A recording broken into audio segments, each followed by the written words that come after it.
All right.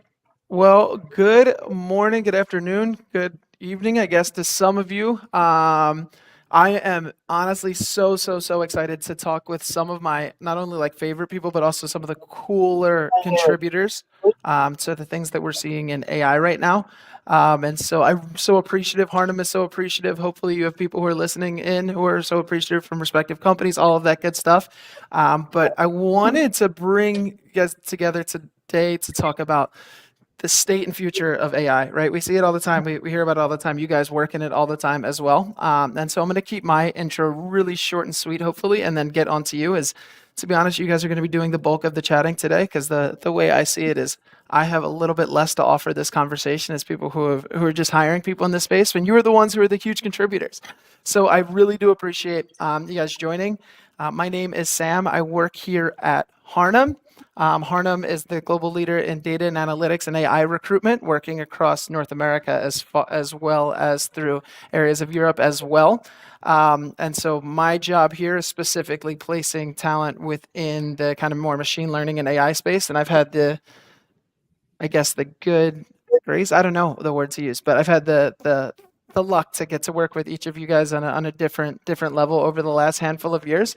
So with that being said, I'm really curious to hear everybody's thoughts, but thought we would start with introductions. I've gotten to work with Hunter Powers for a good couple of years now. Has done some really awesome work in the space, and I'll let Hunter kind of introduce himself, and then we'll get right into the other speakers, and then right into the conversation. Hunter, you want to introduce yourself really quickly? Sure thing. Glad to be here. I am Hunter Powers, a lifelong technologist, startup junkie. I've been in the startups tech space for the last 20 plus years. I've been in startup leadership positions the last 10 plus years. Now, probably the last 6 plus of those 10 years have been really focused on AI, and that just keeps accelerating. So I'm happy to join the conversation today. Yep, and we're so appreciated as well. And not to say that Ted and Juliana don't have great names, but Hunter Powers has got to be one of the better names in the AI space as well. All right, So, I'll take that. Thank you. yeah, good, absolutely. Juliana, introduce yourself. I'm so excited to see you and to get to do our more health tech side of things as well, as we have some people from different spaces. But I'm so happy to have you on that side of things. Yeah, absolutely. Great to be here. So I joined Proscia. I'm with Proscia now and joined in 2018 and built the AI team here. I currently serve as Proscia's Vice President of AI R&D. And Proscia, just for a little bit of context for your audience, is a leading provider of digital and computational pathology solutions. So we deal with billion pixel images of tissue biopsies. Heck yeah. No, I'm sure we'll have some questions that are going to be going more your direction along the way here. So super excited about that. And then finally, Ted, how do you explain yourself to the world? I've had a good relationship. Hopefully, he'll tell you if it's a good relationship. I would say a good relationship with Ted for a little while now. But Ted, introduce yourself. What can we know about Ted in a quick intro? Yeah, well, the fact that I'm here tells you Heck I yeah, do pick you up are. the phone when you call. So There it is. Yeah. yeah. So I've been sort of in the what we used to call the machine learning space for a while, starting in 2013 at a startup, and then 5 years at Uber, working mostly on sort of more traditional signal processing machine learning techniques, sort of through the advent of deep learning. I then got a PhD at Princeton in cognitive science, focused on language use because I thought that was sort of the next interesting question in terms of how AI could learn from humans. And then sort of the recent wave of autoregressive language modeling, like generative AI with language models, coincided nicely with that. And so I left the PhD or finished the PhD and started as a staff research engineer at Anthropic earlier last year. And nice. I know Sam from building startups during my PhD, recruiting people. Yeah, awesome. Yeah, sure do. I think I saw Anthropic in the news recently, so that'll be good to talk now.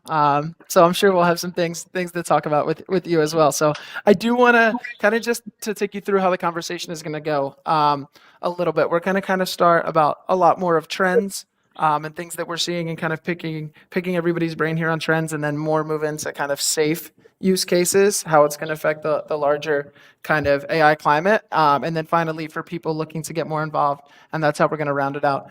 And so I do kind of want to start with you, Hunter. and kind of just talk about, and you kind of almost talked about it in your intro a little bit, but how are you seeing the AI space right now? Like what current trends have you noticed shaping how we look at AI?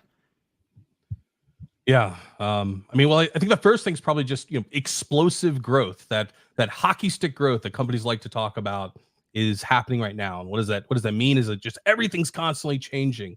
There are new innovations every week, every other week, every day, and it's almost impossible to keep up with.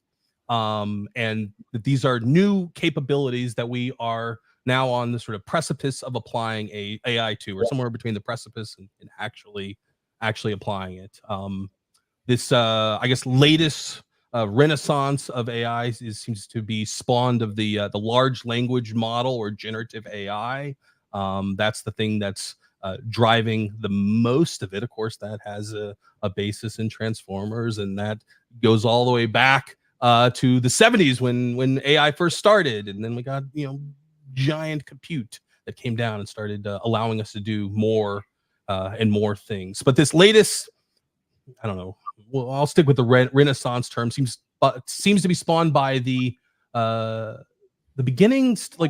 I've also thought about, well, what makes it different? Why is this different? What feels different about it? And I think it's that it started to feel a little bit human like the output that we're getting out of these models and the applications. For the first time, I feel less like you've just automated something and more like you have an actual human behind the scenes applying human-like logic and reasoning to give me a new output. And that's what I think is creating all of this energy, because people can see the promise, the premise, the concern that okay, now we can finally replace those pesky humans. But we can't yet quite maintain that humanhood for an extended period of times. But that's where the I don't know, the innovation is going, the new applications, and how long can we pretend to be a human in order to bring it from an idea all the way through to a completed product. Oh, I love that. Wait, do we ask more questions or just go off what Hunter said and just kind of bat that around for the next hour? I mean, Hunter, I appreciate it. Right, we're looking at 50 years of trends into that first Yeah, minute man. and a half there. It's a good time to be alive. It is, yeah, I know. Even if we do have to be one of those pesky humans, but it sure is. Well, I'm curious then, because Juliana, I want to come to you next then, right? Because trends in your world, I assume, look a little different. I'm not asking you to just speak about the world of Proscia, but these current trends that you've noticed shaping how we look at AI, what comes to mind? Yeah, absolutely. Share some thoughts with Hunter and maybe some different ones too. Humans aren't so pesky from my end of things most of the time. But yeah, I think Hunter's spot on that with the explosive terminology, like AI is having a moment, and a lot of that is fueled by large language models. I think everyone kind of woke up. Everyone who wasn't paying attention kind of woke up when ChatGPT came about, and that sort of sparked a lot of realization of the promises of AI and how it can revolutionize really a lot of things in our lives. But from the health tech and from the life sciences perspective, I think we're seeing that pharma companies and research organizations, health organizations are putting more resources into developing AI, and partly sparked by some of this sort of revolution in the field. Yeah, I can't wait to get back to that, because we're going to dig in a little bit more into kind of the health tech sides of things shortly. But I do kind of just want to move to Ted here for just 1 second. Ted, I'm sure you have no thoughts on the matter. Trends, nothing that you've noticed out there. Yeah, I mean, I would say certainly my views are correlated. So, in general, I think a lot of the recent hype is driven by this. I like to think of it as amortization of compute. So you basically have parties pouring gigantic amounts of computation into these models, and it turns out what we saw starting with GPT-3 is that these systems are actually extremely general. So you're not just pouring compute into solving a single problem, but you actually get a very general set of capabilities out of it, and that makes it extremely exciting because other verticals can leverage that. And I think the particular phase that we're in now is in this interesting sort of handoff period where they function extremely well as like very helpful chatbots for individuals. And we have a question of how do we sort of hand off control for larger and larger scoped tasks in a way that's both still gives us the kind of oversight that we ultimately need for these systems, but also allows us to sort of offload the more mundane or more painful parts of business processes. I like to think of it as sort of a little bit analogous to self-driving, where you'd That like to why? just sort of let the language model steer, but obviously that's not doable. And the advantage I think with a lot of the applications of generative AI is that there is like a nice in between where you don't just have to turn control all the way over to the LLM and hope that it doesn't you know hit a pedestrian. Nice. Instead, you can sort of more gracefully manage that handoff, kind of get Nice. value along the way. I love that, and I think that while there was similarities between all three of kind of the three of your comments, that there was some common themes there. And I just before we kind of move on to the next question, is there anything that stuck out to anybody about what they spoke? Not that there wasn't good bits of everything, but is there anything that kind of stuck out before we kind of move into the bulk and meat of this? Cool. Cool. Well, then I'm going to start with what I think is a relative softball, but we'll kind of get more into it along the way. But companies aside, right, of where you work and all of that good stuff. But let's start with where we think the gaps are, right? And where are those glaring holes that kind of need to be filled? And I guess let's go Juliana first. Right, what are you kind of thinking? Sure. My answer to that question is basically always data. There are always gaps in the data for building these systems, and that's typically what leads to any gaps in AI capabilities. So it's all about having the right data, and the right data is really almost all you need. So I think a lot of medicine and pathology specifically is a great example. Pathology was like a data desert a few years ago. So like a decade ago, you would have really struggled to get your hands on like 200 images, for example. And now it's kind of exploded to much more than that, but still very much growing. And so those medical imaging applications especially, but I think this applies to many other things, they're seeing data grow. And really that's going to make things ripe for growth in the coming years. And then Juliana, right? Because all of us are not in that space. What has been the change over the last 10 years? Why has it been so significantly different?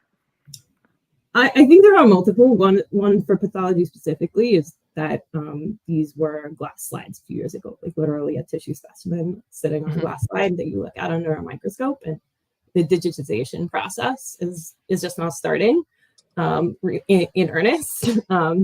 Some got started a few years ago, and I think in other areas of medicine and medical imaging, it's a lot of it has been just the critical nature of the field.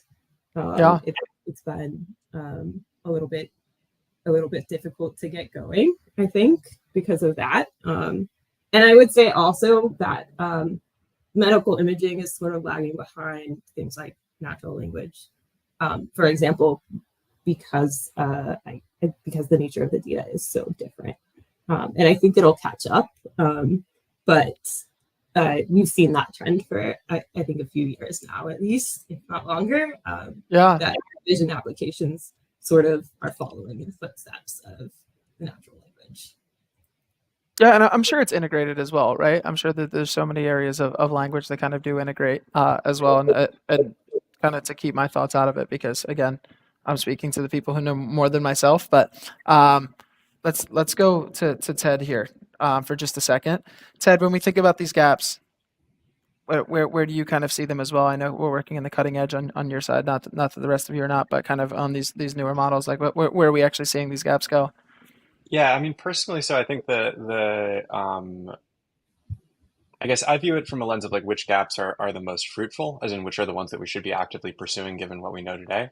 And I really do see them in this sort of, you hear the term agentic AI quite a bit these days. And I do think that that's actually a really important direction of research, which is, especially in the language model space, there's certainly headroom for making the models themselves better, but I think that there's also a tremendous amount of value in building the appropriate frameworks around them to enable them to retrieve contextually relevant knowledge at the right point in time to reduce hallucinations, enable this kind of multi-hop reasoning where you can, reason about having incomplete information and then make a decision about whether to hand control back to the human, do things like that. And so I really think, that there's certainly limitations in the underlying LLM itself, but I actually see the sort of lowest hanging fruit and the most exciting space right now as being in the sort of understanding of what should we build, or what control structures should we build around the language model in order to enable different downstream applications. Yeah. Okay. And I think that we'll get into something that you said so much heavier is, and Juliana, you had mentioned there too, is right. Is do we have the right data, right? Is the framework kind of correct? So to kind of move forward there. And I think we're going to get into that in just a second here as well. But Hunter, with the gaps that you're kind of seeing being in, the startup space, right? You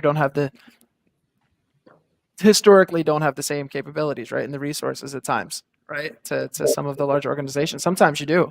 But when you think about the gaps, what kind of sticks out in the AI space right now? Yeah, actually, I think a lot of those resource limitations are going away or being commoditized because we now have access to a lot of the same very powerful, very low-cost models that everyone else does. And as the generic foundational models, some that Ted may or may not be working on, become more and more powerful. Hunter. We get to leverage the same tech.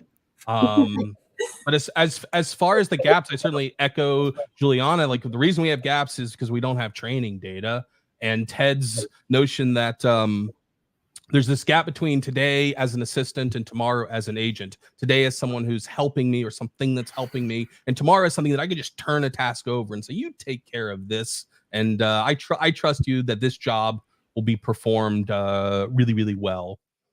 In trying to find gaps and areas for new applications of AI, one, I don't know, maybe controversial way of looking at it is that all UI, all interfaces that you see are a failure of AI. Because if the AI knew what you wanted to do, it wouldn't need to give you these options and have these buttons and request your text. And so we could argue that all of those are gaps. And then if you want one sort of future looking thing, there's a lot of interest and research and work on humanoid robotics. Several companies trying to build this robot that looks like human. Well, one of the reasons they want to do this is because there's a whole lot of training data if you can just watch how the humans do things.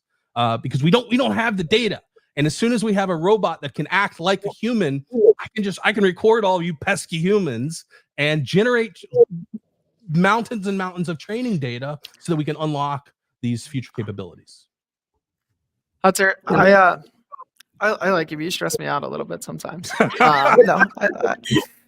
Hunter, I'm going to stay with you for this exact reason. This is a question we were coming up with them beforehand. I wanted to hear, and feel free to go as deep or as shallow as you like here. Right. But you did mention some things in there. But the overarching headline, you turn on your news station. What's the fear, right? What's the fear when we think about why are some people afraid of this push a little bit? And you did mention a little bit in there, but I just want to ask it a little bit more directly before we move on to some questions for the other panelists. We're afraid because reality is changing too fast, and there's too much uncertainty about it, and potentially our news media is sensationalizing it to some degree. We are worried that the AI is going to take all of our jobs, and maybe to a lesser degree that the AI will just take over everything. Once they've got our jobs, why don't we just take over this whole planet, the Terminator scenario? That's why I came to you. Yeah. I don't buy it. I don't think that's where we're going by the Terminator scenario by any means.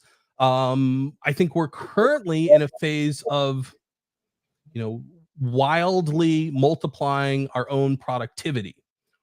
Will this lead to some job loss in some sectors, as every other technology advancement has? Yes. Will it also create new opportunities? Yes. How will these balance out? a little bit TBD. There's some scary things there, like so. But I don't feel that we're on like I don't feel like it's a tomorrow thing. I think it's like we're still like decade-ish from all transportation jobs cease to exist, all farming jobs cease to exist, and 10% of the workforce is gone, and maybe that's where some government regulation comes in to figure out those transitions. But that's what people are afraid of. I don't think they need to be nearly as afraid as some might suggest, but maybe others disagree. Yeah.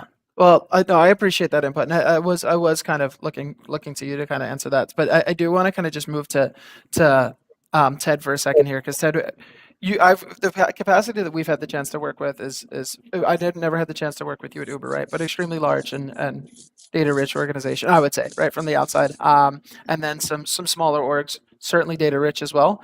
But my question is around like, where are you seeing organizations, both big and small, going wrong in their kind of approach to AI, and then who's doing it well? Do you think? Like, well, and I'll just leave it there before I kind of ask 17 follow-ups. Sure. Yeah. I mean, so based on my experience, I think pre-Anthropic, I would say maybe the biggest pitfall that I've seen organizationally is the sort of gap between expectations and reality. So, you can imagine the transition from horse-drawn carriages to cars. It seems like it probably was smooth now, but the reality is there's probably a whole bunch of infrastructure out there that had to get totally rethought. All of a sudden when vehicles move faster, the roads have to be straighter.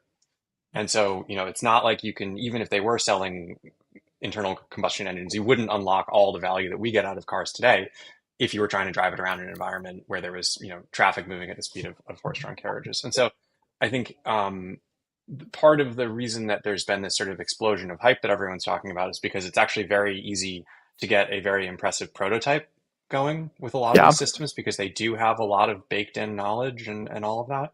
But then the sort of recognition or realization that it's going to take a process of mutual adaptation between business processes and the technology in order to actually realize that value, in order to really turn over the controls and sort of let it move at full speed. And so there's often, from what I've seen, both a reasonably long development cycle in terms of software, but then also something of a mindset shift that has to happen before you can move from that sort of buzzy demo to practical reality. Yeah, and then just maybe a follow-up here as well. And if you don't have input on this, completely get it. I think this might be from a recruiter lens, so I might have to take my recruiter hat off, which is probably the worst term that hiring managers in your shoes get to hear all day. But so I think that what we see so much is how many companies want to do, just like what you said, Ted, is this keeping up with the Joneses effect. Our competitors doing it, and we have this expectation that is just not quite reality, right? They put people and they expect their data scientists to almost be wizards, is the way I would say it, right? They don't give them the resources, and I think what we saw when we started recruiting this, and I'm going to stop talking in a second here, but what we saw is people really attacked this as a data science problem at first. And I think the companies who we saw do it well at first, when we talk about a lot more within generative AI, is companies who put so much emphasis on their data infrastructure and put so much emphasis on making sure that this is an engineering issue, not just a data science problem, right? Juliana, you had said it earlier, but if the data is not there to get it right, it's going to go wrong. And so the expectation versus reality is something that just stuck out to me so heavily. And Juliana, with that being said, I do want to kind of come to you. Is there any organizations, big or small, do you think that are doing this really well? I know you've been at Proscia for such a long time, so I don't want to kind of I know that we have not gone around too much, but at the same time, is there any kind of thing that you would want to add here? Yeah, I guess I don't know that I have a specific example of who's doing a really good job with this. It's kind of hard for me to I think for anyone That's actually fair. Kind of from the outside look in at a company and say are you doing a good job at this? And I think everyone who experiences some success with AI is also experiencing failure. Every last company. Just take, Amazon's just walk out tech that's been in the news lately as one of many examples. But I think in general, companies who have put some investment into building up their AI resources in the past years, as we're talking about, it takes a lot more than meets the eye to put any one of these systems into practice. And if you've been sort of investing in AI and developing AI for a few years, you've learned those lessons probably the hard way. Yeah. And I think those companies are in a better position to sort of to scale and move past those lessons.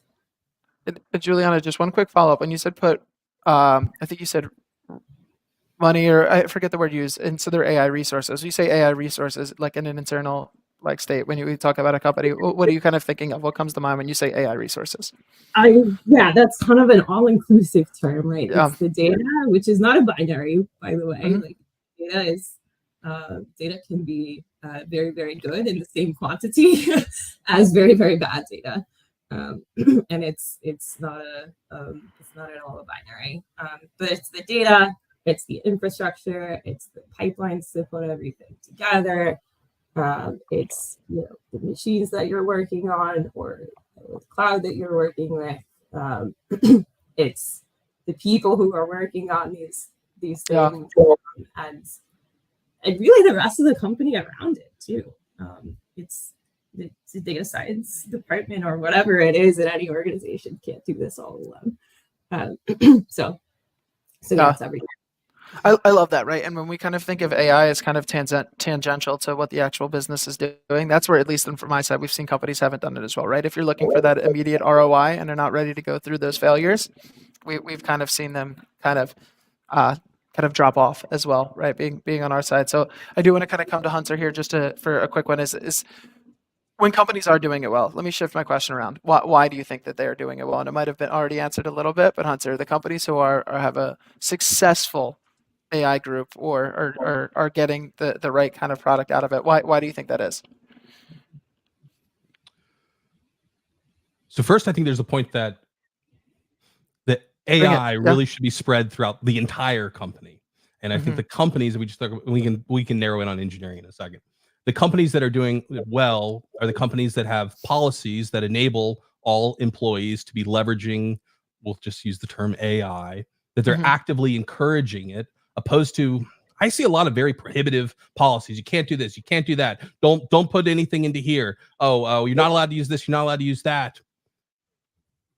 When like it's almost as if what if you weren't allowed to use spell checking? Like I think in the future it'll be the same as that. Like okay, now like no one use spell check. You have to look everything up in the dictionary or just use your own knowledge of spelling. So the companies that are doing it right are the companies that have very sort of proactive policies about how their employees are able to leverage AI tooling for enhanced productivity so that the company can do more better. And I don't see enough of that.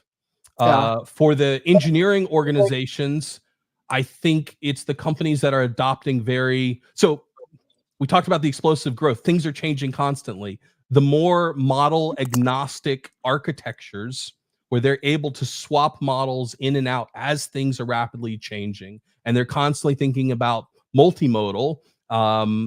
It's not just one foundational model to rule them all. Those are the ones that I see moving up the ladder the quickest because they have the flexibility that it allows, and they're not just doing things the old way. Yeah. Okay. No, and I think I'm I wish I saw the spelling check, like the teacher said no using spell check for you. I'm sure that conversation went well, but no, I appreciate that, and I think Hunter, I'm really curious for you kind of on this next one, because knowing what I know about Anteros and how many different organizations kind of are interacting with Anteros, right? And like you're getting all types of industries here. I want to kind of talk about a question specifically around an industry side of things. So when it comes to what industries do you feel are realizing the benefits from the role of AI? And then I guess on the other side, which ones are probably a little bit slower to adapt when you think about from an industry perspective?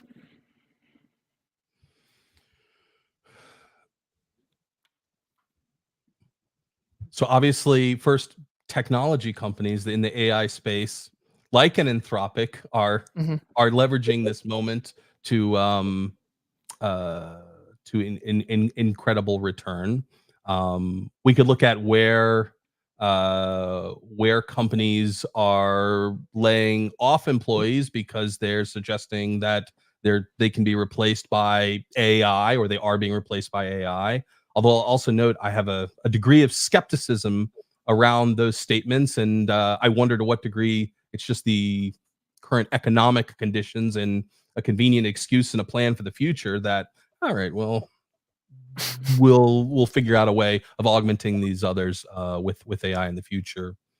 I think companies around data labeling, if you want sort of a very specific example, are being very negatively impacted. You would think so. We're talking about having data is the lifeblood of AI, but we've also gotten really good at labeling data, leveraging AI, and because I work with several data labeling companies, they're getting way less business. People are using these large language models to label their data sets and getting pretty good results and generating synthetic data, fake data with these large language models. And so data labeling and those types of tasks, there's definitely been a significant decline that I do think is legitimately attributed towards advances in AI. And how about on the other side, right? When we think about the industries, or I think you had mentioned it already, but realizing the benefits, is there? Let's go in a more positive direction for just a second here before we bring to our other panelists. I appreciate the skepticism, but is there any industries that you think are really benefiting from these roles of AI? And I know you kind of touched on it a second there as well. I mean, so it's like, what's the list of things that's gotten better recently with AI, and how does that impact? Sorry, so yeah, sorting of data, labeling of data. I mean, basically every industry should be able to be impacted by the potential productivity gains. I don't think there's ones that specifically call out. Media companies seem sort of next up at bat with all of the sort of recent revelations of what's coming next with audio generation, video generation, really incredible editing. But I'll leave it there. I'll pass. I pass perfect to my peers. Okay, perfect. Well then, would love to hear what one of your peers, Ted. What do you think when we think about what industries are realizing these benefits from AI? I have a couple of mine, but curious to hear from yours, especially from a more like language element. Yeah, so I mean, again, just based on the sort of trends that I was seeing before I joined Anthropic, Yeah. I think the one of the big industries that it seems to me, as Hunter said, is kind of up at bat next is a lot of customer support, customer success functions. Those can be handled with language models. So it seems like that's nice because it as a sort of application area, because I think it really does leverage the sort of linguistic interaction component. It's like a fairly straightforward transition from the chatbots that are fairly mature today into hooking it into a database and giving it a certain set of functions to sort of allow it to initiate a return or things like that. And so that seems like a clear sort of next step in terms of industries that can leverage this stuff in the short run, sort of in a very clearly consumer facing manner. And then I also think this is more just like a general function across companies. Yeah. A big application area that I was excited about was onboarding new employees. So, it seems like if you have an internal knowledge base and you have a sort of structured set of things that you need new employees to learn, why you can't have a spin-up buddy who's an AI assistant that can sort of interactively talk to you about the company values or, relevant information about certain procedures, or even quiz you and make sure that you actually understand it, give you thought experiments or whatnot. That seems like a sort of very valuable potential, and then transition into sort of watching you do the task a couple times, making sure you really understand it, and then kind of stepping out. That seems like a very useful general thing across a lot of spaces.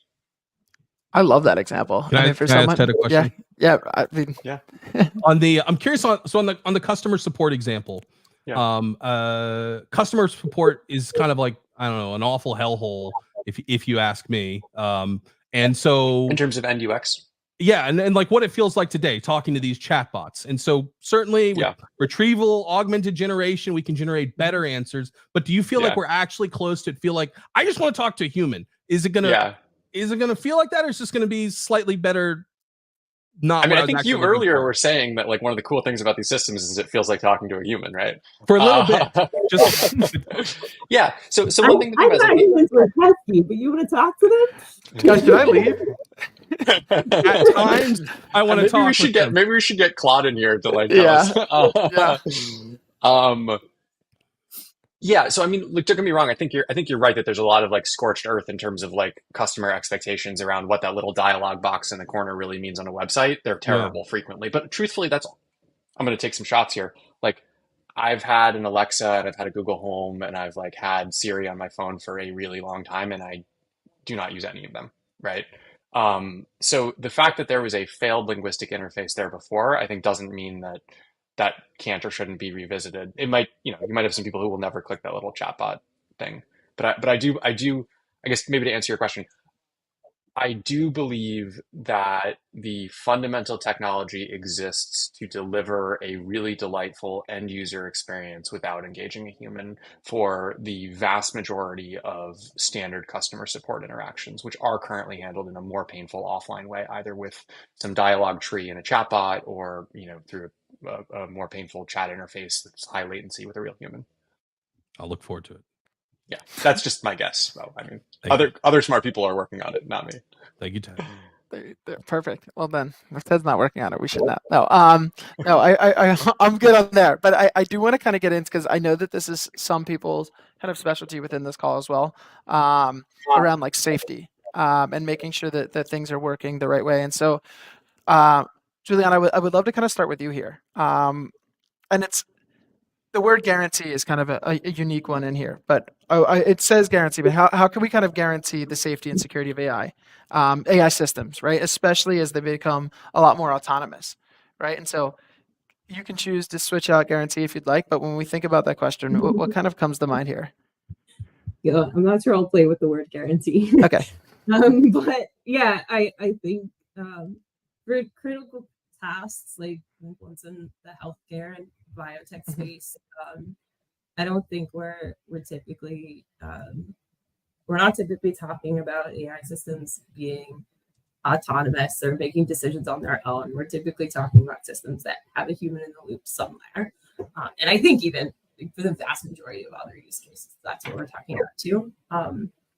But even something as simple as like screening scanned images to make sure they're good quality, which is something that we do at Proscia, that needs someone to make sure, at least at some point, that it's working properly. And the only way you do that is testing.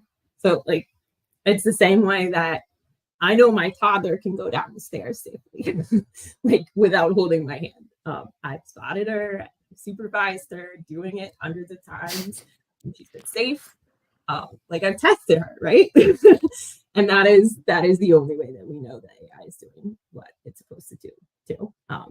So you do that, you test both before you put that solution into practice, and probably with some monitoring after you put it into place at some type of interval, depending on what it is. I love that. I appreciate the kind of metaphor, making it digestible as well, Juliana. That's super helpful. I mean, honestly, right, from my side, and I think that just from like, again, the recruiter side of things, like making things that people can understand, right? When we think about people who interview all the time and have sometimes with non-technical folk, I think it's so important to make these ideas they're really complicated and sometimes extremely digestible. So I appreciate that. But Ted, I do want to kind of come to you here for a second. What are you laughing about? Well, I love the example, but it's funny because like my wife and I are in disagreement about whether our toddler can successfully go down the stairs safely. And so there's like, and then also, he's fine until he gets excited about something, and then, it's all bets are off. So, I'm sure it would never get excited. I'm sure that it never ever have like an excitement issue. Okay. Or freak out or whatever. Yeah, Exactly. So I mean, I think the unfortunate reality is that reasonably people can, faced with the same evidence, disagree about the sort of conclusions that are licensed by it in terms of like what a system is capable of doing. And so the sort of framework that I like to use for this kind of stuff is the basic idea of a safety case. And so this is like the safety case sort of methodologies employed in automotive industries and aviation. I don't know, maybe in medical as well. I'm not actually sure. But the basic idea is that you make a structured argument backed by data, quantitative, about the deployment scenarios that a system is qualified for, and you sort of enumerate the testing that you've done, to Juliana's point, whatever monitoring, whatever ongoing visibility, and you present that to a trusted third party, like an official U.S. NTSB or what have you, and you can get certified that your system is safe to deploy according to this regulatory body. And so, obviously the word guarantee is just not something that we can transact with that's in my the bad. real world. No. But the question is, well, what guarantees are appropriate then? And the answer is having this agreed upon. Maybe we'll talk about this later. There's sort of regulatory bodies that sort of have a process in place that society agrees is sufficient to drive risk down to an acceptable level. And then it really is all about matching the actual deployment to those frameworks and saying, okay, given what I know about the system, the toddler is capable of going down the stairs, provided like loud noises don't occur suddenly or what have you. And then you bear the responsibility for ensuring that your deployment matches those criteria. That's awesome. No, I love the adding on to that metaphor. So, Hunter, I'm not going to ask you to completely add on to the metaphor, but I definitely want to hear your thoughts when it comes to like the around the safety and security of AI systems, like especially when we talk about as they become more autonomous. Is there anything that you kind of see as guarantees the wrong word, ensuring getting to the best of their abilities, creating safety? Yeah, it's not a death and taxes thing. There's no guarantee. Sure ain't. No.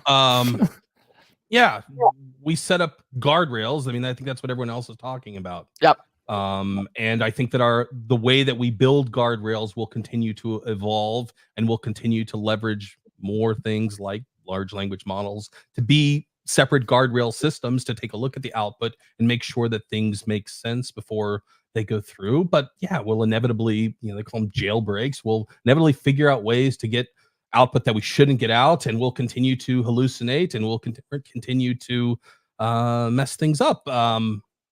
I think there's also something there about more education around probabilistic output. What does it mean when you get an answer from this, and how should you think about it as someone who's interacting with it? And it'll continue to get better and better and better. But no, you shouldn't go file your legal brief with the raw output from Ted's latest release of Opus. It's going to be really great, but there's probably something in it that shouldn't be in there. I'm going to just move on, I think. That's Okay. the best way to handle that's a it. deployment scenario that we certainly haven't approved. So yeah, not going to touch that one. But I do want to kind of just, we're in our last little sprint here, because there is a couple of things that I want to make sure and that we kind of talk about for people who are listening, right? Because we haven't talked about this too much, but from an audience standpoint of who we have probably on this today, is anything from people looking to change their job, people looking to grow their team, to people trying to get into the space as a whole. And so with that being said, I'm going to do a quick little shameless plug of Harnham, and I'm going to move on so quickly that you guys aren't even going to notice it happen. But every single year we do a Harnham salary guide. And so what that salary guide does is we have thousands of people who click on it, who kind of give us more information, right? Talk about, and it's completely anonymous, but the reality is it really helps it helps hiring managers kind of benchmark for their team how much it's going to cost, and for candidates to kind of see what are the leading trends in the space, as well as what is their fair value based on what other organizations are doing. And so we are releasing our salary survey as well, and we'll give a chance for everybody who's listening to this to kind of participate if they see fit. It's really, really, really, the salary guide is such an awesome use case that we see tons of clients and candidates kind of use. So I'll kind of move away from that really quickly, but I do kind of want to stay on a similar theme here. And we might be going back to a question in a second, but I do want to ask around these kind of regulations and kind of governing of something that is happening so quickly. Right. And so I do want to kind of just stick with Ted for 1 second here. And Ted, when we think about what frameworks and regulations are needed to govern the development, deployment, and use of AI technologies, and then I'm probably going to have a follow-up more around like how do we foster growth while also making sure that we're making the right decisions around these spaces. So I do kind of want to just start with you on that and see where you take that.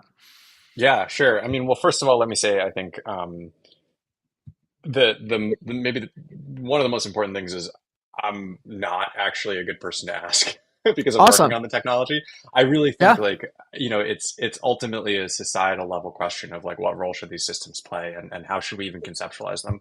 And so, I'll just say from a very personal perspective, one of the reasons that I did join Anthropic was because I do appreciate the extent to which we are doing outreach and working to try to educate policymakers on the technology itself in order to sort of not have us be some, set of wizards in, San Francisco working on wizardly things, but actually participating in disseminating information around the capabilities and risks and all of that, because it can and should be a democratic process. We live in a democracy, and the more that people understand what's happening and they can sort of provide a perspective on how they think it should exist, the better. So that's sort of maybe a procedural view on the thing.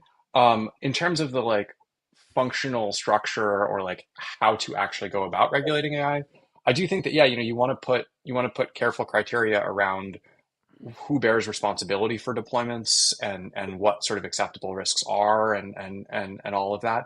And I think that you can, my hope or my, I don't work on this directly, but my hope is that we could get to a world where we can enumerate the sort of acceptable or desired characteristics of systems in the same way that you say, airplanes have certain acceptable failure rates, and then mandate certain checks that are necessary for a deployed system in a way that doesn't actually impede people from developing those systems. So, you don't regulate how you research the technology, you regulate what the sort of deployed end product has to look like. And that hopefully can allow innovation while still ensuring that whatever actually impacts society is sort of handled in the way that you think is going to guarantee good results. Yeah, I mean, something to be said for even the way you started that. I mean, I think honestly, it's so humanized. Is that the word? But makes you want to listen when people say, "Hey, like, hey, this maybe not be my strong suit," but actually speaking about something that you are passionate about, right? And it makes me want to listen. That was one of my favorite answers all day. So I really appreciate that. And Juliana agrees with me. So with that being said, Juliana, I'm going to come to you next, right? And I can repeat the question, but it's mostly around like regulations and what's need to kind of govern AI successfully while also kind of striking that balance between fostering innovation and ensuring like the responsible use of AI when it comes to, and if you want to speak passionately like Ted, that would be awesome. Yeah. Sorry. Yeah. Well, first I want to say I really agree with Ted's point, especially that we don't need to regulate like the inner workings and research and development of these systems as much as we need to regulate what they're doing. We need to regulate their output. And I think my maybe unpopular opinion about this is that I don't think we should regulate AI differently than we regulate other systems. Now, it doesn't mean that like I'm totally happy with today's regulations everywhere and things are great already, but the way I see it, like we're gonna do things with AI systems that we already do or that we're going to do with other systems too. And those systems might include people in them, right? Whether or not they include AI. And that regulation, I think, needs to be the same. It needs to be fair across whether you're using AI or not. And that's really hard to accomplish. It's really hard to accomplish. And so like Ted said, we need regulatory bodies, we need governments working together with the organizations that are developing AI in order to really do this well and to accomplish that. Yeah, and I think for both of you, what I like again is that we're speaking kind of like as practitioners, but not just from a company perspective, right? That there's people who generally care about the space, and I appreciate where you're coming from, Juliana, and then Hunter, I do want to kind of come with you as far as like same question again as far as these frameworks and regulations. That where do we kind of strike that balance? I know it's not an extremely clear question, but from your perspective, how do we strike this balance? Yeah, I don't love a lot of regulation, Sam. Yeah. But is there a need for it at all? I mean, we can't let the AI destroy society. So potentially there's there's something there. I just hope that we don't, in software development, we talk about, preemptive optimization. Like, don't spend a lot of time optimizing it super early on. Get your first product together and then start thinking about how do we optimize and make it faster, better. We don't yet have any systems that are going to absolutely destroy society. I hope that we don't make a bunch of rules about them now that stop us from advancing the technology. We can definitely start thinking about them and what should happen if tomorrow all transportation jobs and all farm jobs can be automated for pennies on the dollar, then yeah, maybe there should be a regulatory framework on how we roll out that technology in a sustainable way so that our society, just doesn't, collapse overnight. I don't think anybody wants that. Yeah. But we shouldn't put a bunch of rules in place. And then on the good side, we probably need some legislation around who takes on the risk of these models in order for them to fully reach their potential. We're going to have self-driving cars everywhere. Who's responsible? And maybe it should have some government-y involvement if we can say that it's 100 times safer than a human driver. Okay, maybe we should have some laws. Hunter, you kind of reminded me, and when you kind of spoke about that, and again, we're almost finishing up here, but Hunter, I think that what I've enjoyed with speaking with you in this panel is that you're actually coming with a point of view, like, and making it extremely obvious of kind of where you sit in all of this. And I say that, I say that to say, right? Yeah. I just plugged Harnham side. If you want to take a second, I'm sure that it'll be in the comments here, but if you want to have these conversations and hear these conversations go a little further along with, and this is obviously about your podcast now, but Hunter, if you want to kind of just give it a quick shout before we kind of move to these last two. Oh yeah, absolutely. So I do a podcast where we talk about a lot of these AI issues. It's called They Might Be Self-Aware. It's a little bit tongue-in-cheek. You can find it on Apple Podcasts, Spotify, YouTube. So yeah, feel free to tune in. Awesome. No, I appreciate that. And then I guess I just want to kind of finish out here with some of the two final questions and give yourselves a chance to kind of speak about anything we maybe didn't touch on.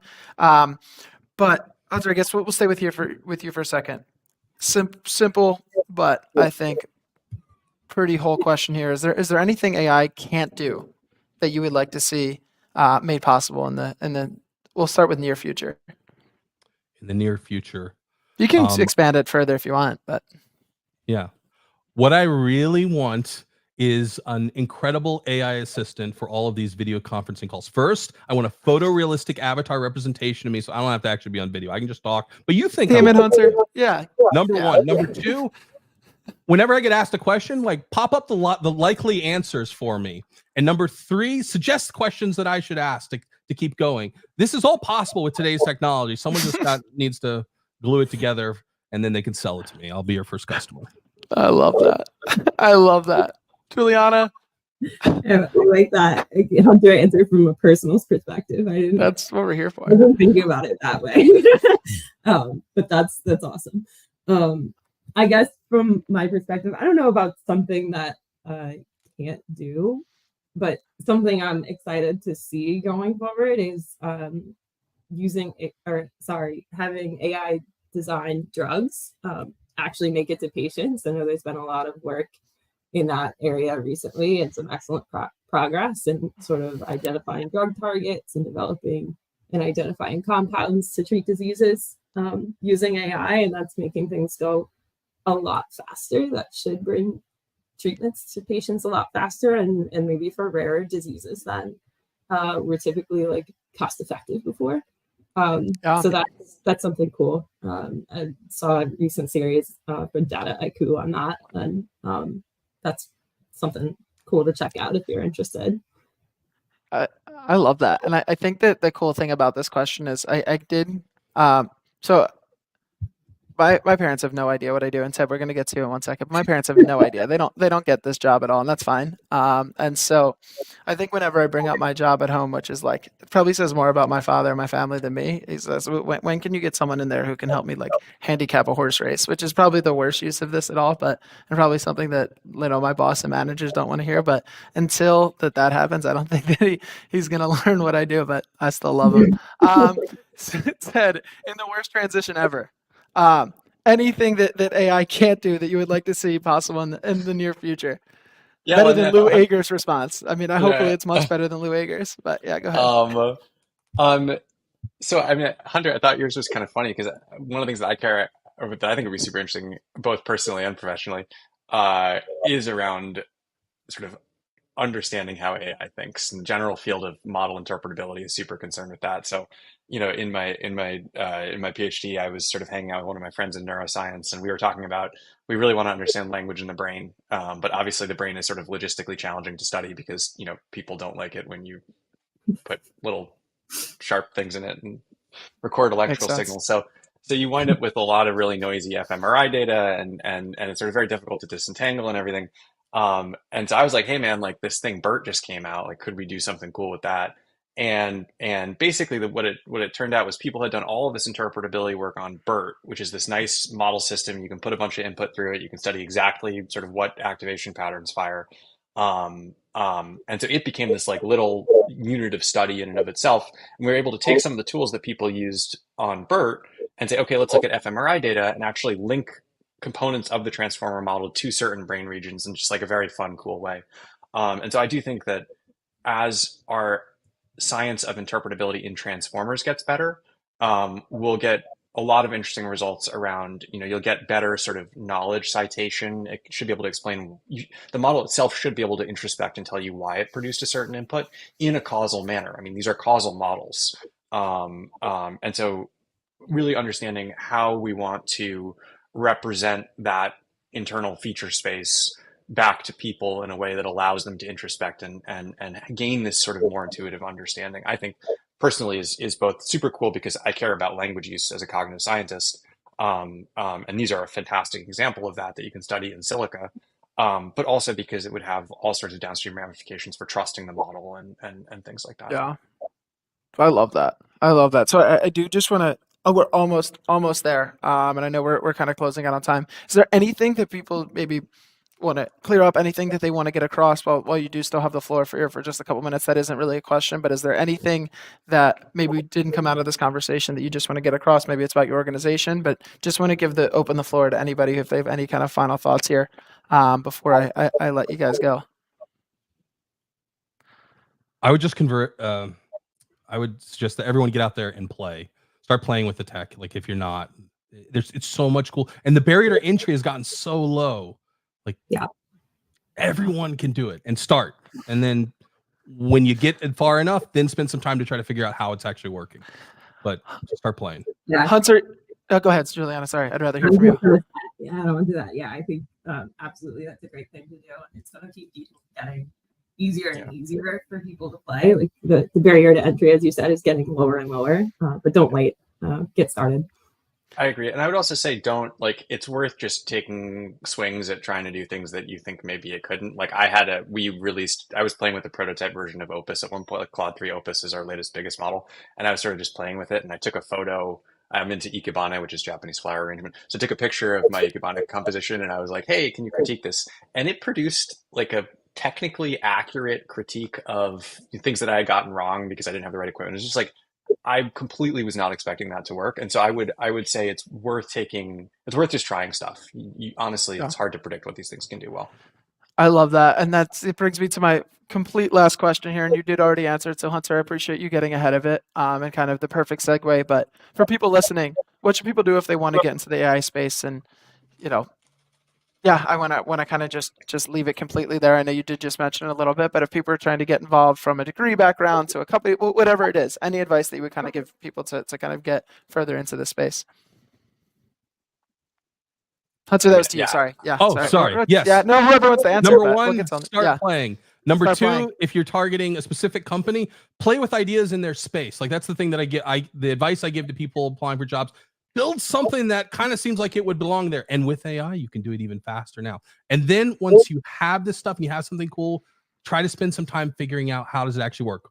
Start looking at the computer science behind it. And there's definitely still value in pursuing a computer science degree and a higher level computer science degree and actually understanding it all, but you don't have to. It's a choice. Awesome. Ted, I heard you saying something really quickly, and then Oh, Juliana, yeah. I'd love for you to close us out. Just to echo what Hunter said, I think if you're not yet if you're not working full time somewhere, then finding side projects and things like that. If you are working full time somewhere, then I would just ask, is there anything that you could do that might be interesting with language models that would help the business? Maybe it's a little bit out of your current, mandate or whatever, but you can leverage the sort of drive to use AI for everything to get experience with AI in whatever your current role is, or you might be able to. It's worth a thought. I love that. Juliana, I guess Yeah, totally. So as not to repeat Hunter and Ted's points, which I agree with, I would say something that I don't hear often, which is practice communicating. If that is not something that is your strong suit, as it wasn't for me, that is probably, I would say, the biggest barrier for entry to anybody doing this. Because if you can't communicate well, you're not going to get very far on your own. So that's something I would say for people in this space or who want to get into this space. Awesome. Well, I think we're gonna end there.